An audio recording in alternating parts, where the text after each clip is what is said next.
The Industrial Revolution built India. The Green Revolution fed India. But the Digital Revolution will transform India. E-healthcare, e-education, e-governance, Internet to every doorstep, mobile in every hand, and IT jobs for young and aspiring Indians. This fondness for technology is what Indians need.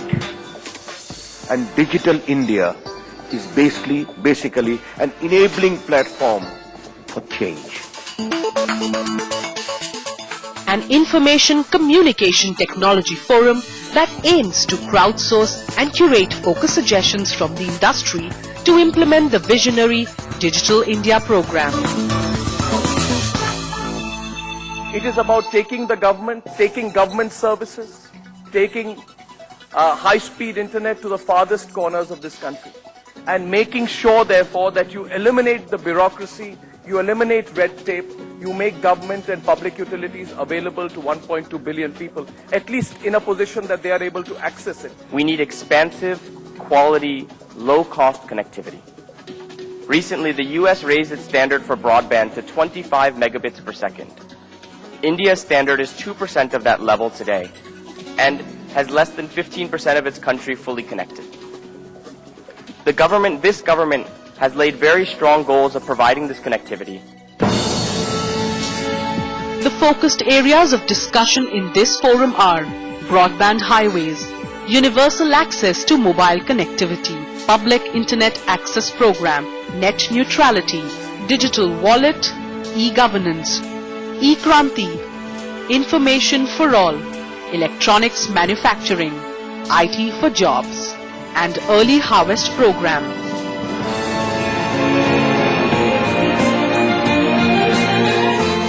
With bits and bytes of a billion dreams, let us embark on this digital journey. The Times Television Network welcomes all of you to the Digital India Summit 2015. Now, newspapers have been abuzz with the Prime Minister's very ambitious dream of transforming India into a connected knowledge economy where every citizen would also be an empowered netizen. But the question remains, what will it take, really, to convert the Prime Minister's digital dream into recognizable reality? We will now start with the first panel discussion of the day that's titled Digital India Bits and Bytes of a Billion Dreams. For that, I would now like to invite on stage the panelists, Vineet Nair, former CEO HCL Technologies and presently founder of Sampark Foundation. Dr. Anand Agarwal, CEO Sterlite Technologies. Sanjay Kapoor, Chairman MicroMax. Dr. Jerome Booth, Chairman New Call Telecom. Ravi Venkatesan, Chairman Social Venture Partners India. And Satyan Gajwani, CEO Times Internet Limited. To moderate this session, I'd like to request R. Sridharan, Managing Editor, TimesNow, to please come on stage.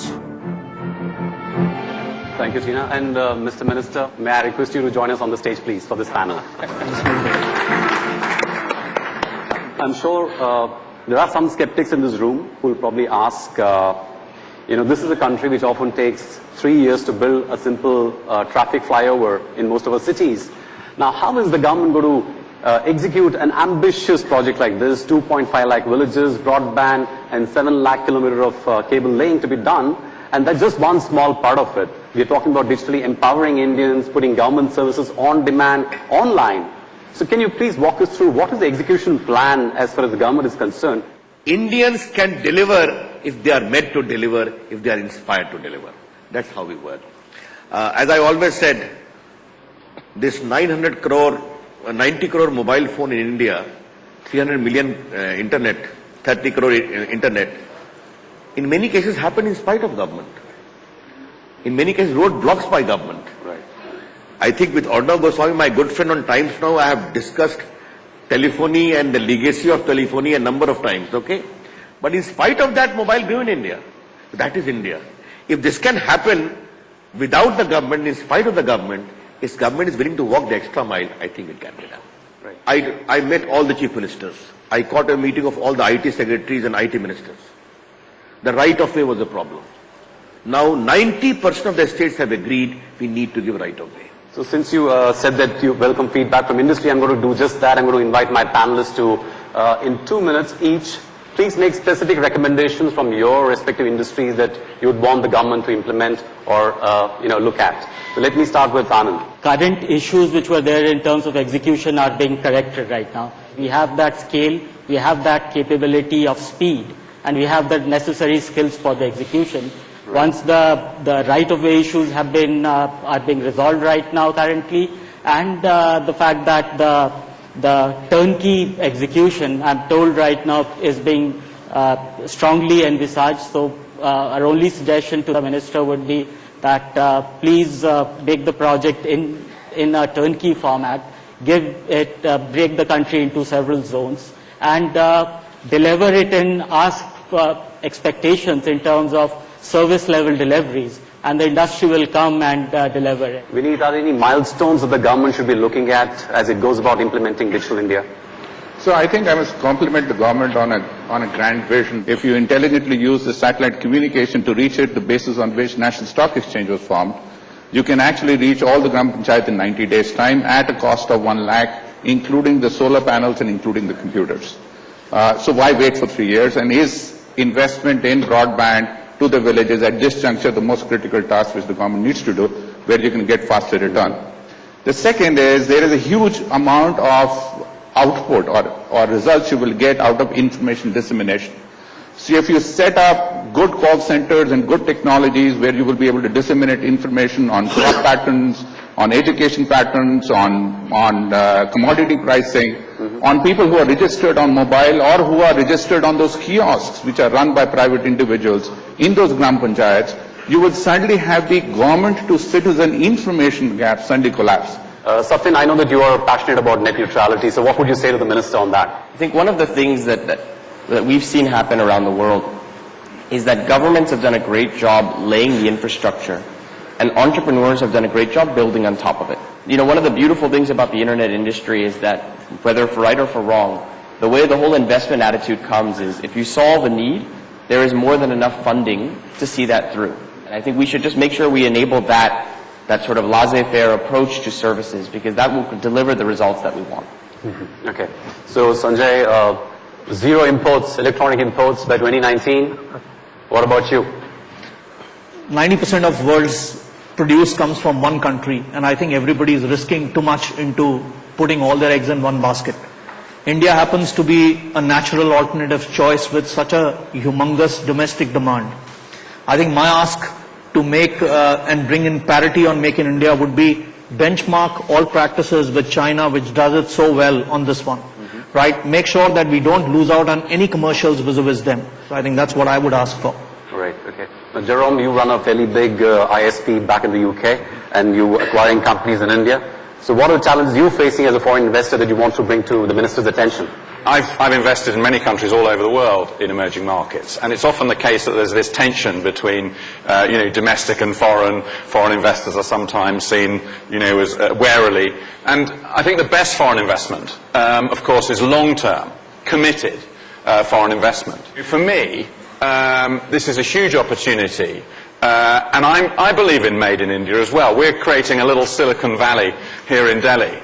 And for me, it's about commitment. And if I'm successful in helping, in particular, getting broadband out to villages, which is what I see as my goal, then I think we can also help attract many other investors. Ravi, from you, I know that you and your partner are working on something very interesting, Mr. Minister, which is jobs and skills. Yeah. Even for people who are illiterate. So, Ravi, you want to talk about that? Yeah, Minister, so I want to focus on jobs because that's the burning issue.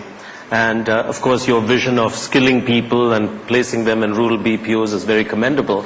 But I argue there's one risk, and which is the risk that half the low-end jobs in the IT sector, including BPOs, may not exist in 3 to 5 years because of automation. Software will replace people. We need to prepare people not for jobs as we know it, but to become internet entrepreneurs. So I think that is the transformation that I would love to see. First and foremost to Jerome, you. When we say make in India, it is equally available to foreign company. Come establish a base in India, manufacture in India, manufacture for India and also export outside. Okay. Use the enormous talent of Indian human resource. And for that you will be treated as an Indian company, entitled to all the benefits for an Indian company and also entitled to all the benefit of exports for an Indian company. China is an issue, but I think India, the sheer talent of India would propel us enormously if the enabling platform is created, what we are doing. The second part, on the skill part, I agree with you. But our take is that in spite of automation, a lot of employment potential will exist in manufacturing. The hand will be needed. On the third issue, what you said was satellite use. As I always say, in India, the satellites will exist with jugaad technology. That is India. And what is important for the government is to blend the two. Therefore, wherever it is possible, digging will be done, the cable will be laid. Where it is possible, if we can supplement by satellite or balloons or drones, we can consider that. We have to reach every Gram Panchayat, and therefore I am quite open to tweak the technology of the program if you can come with the concrete suggestions and our technical team can supplement that. I would appeal to all of you present here, if you can think on those lines where we can work together, because now technology is being accepted. Can we bring it to the last mile, the most disempowered, the Dalit woman sitting on the remotest margin of development? That is my concept. Thank you.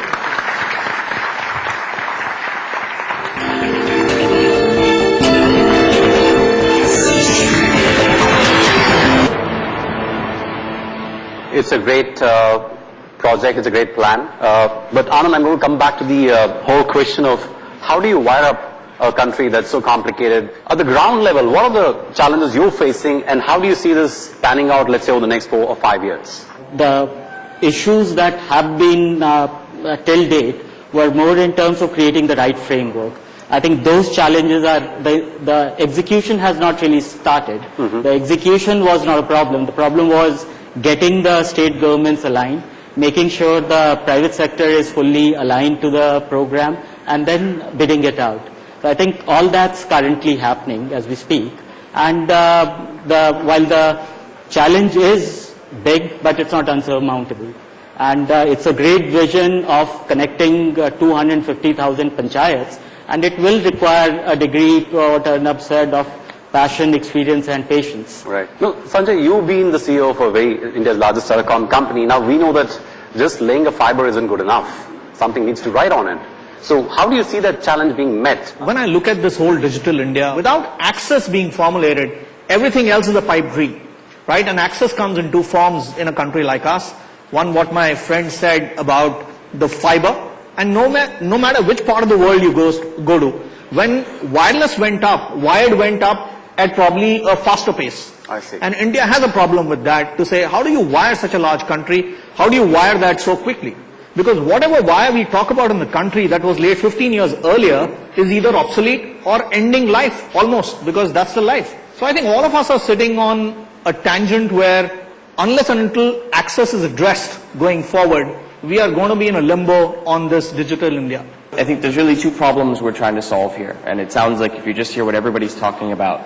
First is create the connectivity. Once you have the connectivity, I think it's a challenge from saying what do consumers want and what do they need, right? So we know what they want, and that's where the entrepreneurial ecosystem is very innovative in figuring out the next cool things that'll be interesting and that'll add value from that perspective. I agree that when we think about what do we need, I think there is a need to digitize a lot of things that are very analog today. And I think that's, I believe the entrepreneurial ecosystem can really fill 90% of that void. But when it comes to interfacing with government, it's fundamentally a government's choice to do it. And I think the government here does have the intention. Jerome, you are someone who watches India from a distance, and you're actually putting your money here when you have the option of picking other countries as well, other emerging markets. So what do you think will work really for this country, and what sort of a promise do you see coming from this whole Digital India initiative? For me, content is massively important, and we've mentioned a little bit about that. But so is affordability. But I mean, we need also, I think, to really look at public space Wi-Fi, because for a lot of people, you can use, you know, a lower grade mobile, and you can get access. You know, people who are really not going to get access otherwise. What I'd be looking for is a country which has huge long-term potential, an undervalued exchange rate, a very clear sense of you know, very strong institutions. And for me, India, you know, has now reached that point where it's going to develop very strongly. So Ravi, one of the things that, you know, intrigues me as I look at our Digital India plan is that here we are trying to make people digitally literate and empower them digitally at a time when 2/3 of your adult population is actually illiterate. So what sort of challenges is this going to pose for any entrepreneur or any company that's trying to do or exploit the Digital India potential? Yeah, I go back to the issue of jobs, okay, because that's really the starting point for my response. The idea of training people and preparing them for jobs is very sort of old world, if you know what I mean. And also the idea of digital literacy has to change. You know, I think the new paradigm has to be around mobile applications. Okay, and it takes skill, but it don't need a whole lot of literacy in order to use a mobile app. So to me, the big idea is, can we empower people to become entrepreneurs? And the way you make them in entrepreneurs is teach them how to build simple mobile and web apps, and then they can spot local opportunities and build an app for that, or build a small internet business. I want to add one important point to what Ravi is saying. If jobs is the big concern for which Make in India is the answer, we need to step back and think about what is Make in India. We are moving away from make to do something with the information you have. So therefore, when you have to teach new skills to Indians, right? The new skills to India is not just about digital literacy, it is also about the ability to do something with the information which is going to be available, which is significantly higher complex task than creating BPO jobs and others. BPO jobs will help in the short term, but in the long term, if you want to create a competitive advantage, you will have to leapfrog your thinking on the next generation of skills. We talk about 300 million internet users in the country, but if you talk about the user experience, I'm on 3G, but it still feels like 2G to me. So what is the problem? Is it spectrum? Is it bandwidth? I mean, what is the problem and how are we going to solve that? The fact is that all the networks built in India were built around voice. They were not built around data. And the reality of voice is that 80% of the voice used to get consumed outdoors and 20% used to get consumed indoors. With data, it's absolutely the reverse. 80% gets used indoors and 20% gets used outdoors. But the entire layout of the networks in the country actually fire from outside in building and are unable to cover that in building problem, and therefore the networks have to redo themselves to actually get into indoors rather than outdoors. If you go to Singapore, if you go to Hong Kong, if you go to other developed countries of the world, do you see towers? You never get to see towers because everything has moved through small cells, in building solutions, indoors, and therefore the data speeds that you get are very different. Indian operators are not going to get 30, 40, 50 megs of spectrum. And even if they're going to get 30, 50, 40 megs of spectrum at $2 billion or $3 billion for every 5 megs, where is there a business case? So I think that throws a challenge to everybody sitting here as well to say, can we now start innovating a bit differently from the rest of the world? The video will work in India, but video will not work at 2 GB speed. It will work probably at 256. Can we compress it? Can we come out with innovations? And I think there's a lot of innovation that will happen around here. Right. So Anand, does that put you in a lucky spot where fiber will probably be what lights up our homes in terms of high-speed bandwidth? It needs to be. See, the first vision statement of Digital India is infrastructure as a utility. High-speed internet as a utility. Exactly like you have a power grid or a national highway, set up a fiber grid and then let the services roll on it. It's proven beyond doubt right now that on a voice road, you need to make data runways. Those data runways will nothing be but fiber, As soon as we start thinking of it as a utility and not a technology, the solutions will come out. So what I'm going to do is ask my panelists to tell me 3 things each that you think are very critical for Digital India to really succeed. Let me start with Vineet. Digital India is less to do with the hardware, more to do with the software. The world has moved on. So my recommendation is software, focus on coding, focus on digital the way it is, focus on information. And let information be available for people to build businesses on top of it, and that will create jobs. Right. Satyan? I think one point which I mentioned earlier, but I do think it's important, is that when we do have this access, it needs to be a neutral access. One of the concerns that we see today is that if you have 2 services and one of them is offered with free data or with faster speed or whatever it may be, you are reducing that sort of competitive, fair environment that spurs innovation. And I think in a market where you have constrained bandwidth, there's a lot of risk that that kind of situation can show up. And I think it's a critical thing that we make sure we enable that local entrepreneur to have as much of a chance to compete as that big internet company based in Delhi. Sanjay, your 3 points? Yeah, I think I wouldn't mince words to say access stands number 1 on my list. Without that, everything else is utopian. Second, I think clearly public-private partnerships. I don't believe that this can be rolled out by government agencies on their own. And finally, I think we need a very robust payment platform at the end of the day. We are a country with very limited credit cards. And if you don't have plastic all over and people are still struggling with bank accounts, I think you need a mechanism by which electronically people can actually pay for what they transact. And I think that is still very fragmented. Okay. Anand? Broadband needs to be defined as a utility. And second, I think it needs to be enablement of low-cost devices, whether it is done by importing or manufacturing or by sheer volumes. Right. Jeremy? My first point is, having locally designed content, which is really applicable, as opposed to some sort of imported. So content, I think, is very important. Secondly, government which enables transparency and competition more than sort of planning. And most important of all, my third point, is really, in order to get the digital Dalit, to have use of affordable access, given what we've got. And that must mean public space Wi-Fi. Okay. Ravi? Well, if it's not obvious already, I'd say Code for India. Okay. Number 2 would be access, and number 3 would be mandatory government services. On that note, let me thank my panelists. I think each one of you has been wonderful. You really added tremendously to this session. And on that note, ladies and gentlemen, let's give them a big round of applause, please.